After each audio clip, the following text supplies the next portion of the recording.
lively. Kapag kumala po ang inyong mga taga-distrito sa inyong unahan, i-cheer naman po natin yung ating mga manlalaro. Ayun o, cheer, cheer, cheer!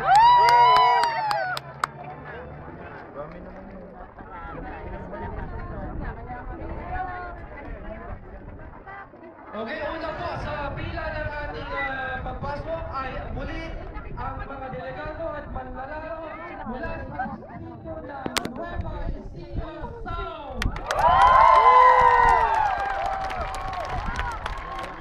Alam mo, Sister, ito na ang ikalawang Unity Games na sinagawa dito sa loob ng Iglesia ni Cristo. Nauna ang Unity Games sa limang distrito ng Metro Manila Central, South, North, West. Yeah, harap kayo dito, harap kayo dito. Bumati kayo.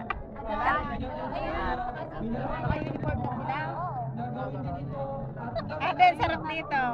Kita ko na, napakadayang siyan. Artista. Yun na,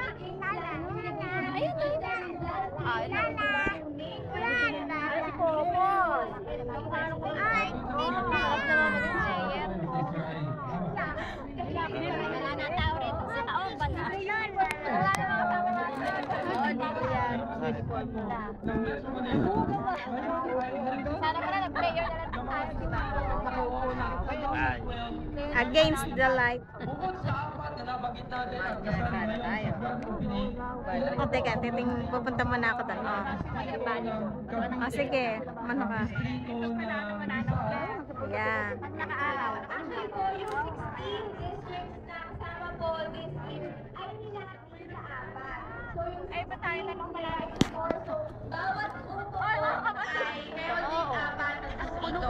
So meron tayong Group A. ano ba yung Group A? Anong mga distrito yung kasali sa Group A? Sa Group A po, kasama po dyan ang Cavite, Metro Manila Central, Metro Manila East, at ang Rizal Province. Okay, pagdating po sa Group B, meron po tayong mga distrito ng Bulacan North, Bulacan South, Metro Manila North, at Pampanga. Sa Group C naman po, kasama po dyan ang Nueva Ecija North, Nueva Ecija South, Tarlac North, Tarlac South. Yan po ang grupo na Mami, lalagyan ko ng tubig.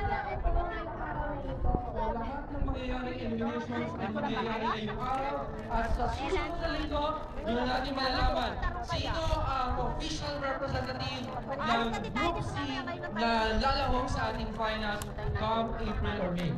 And for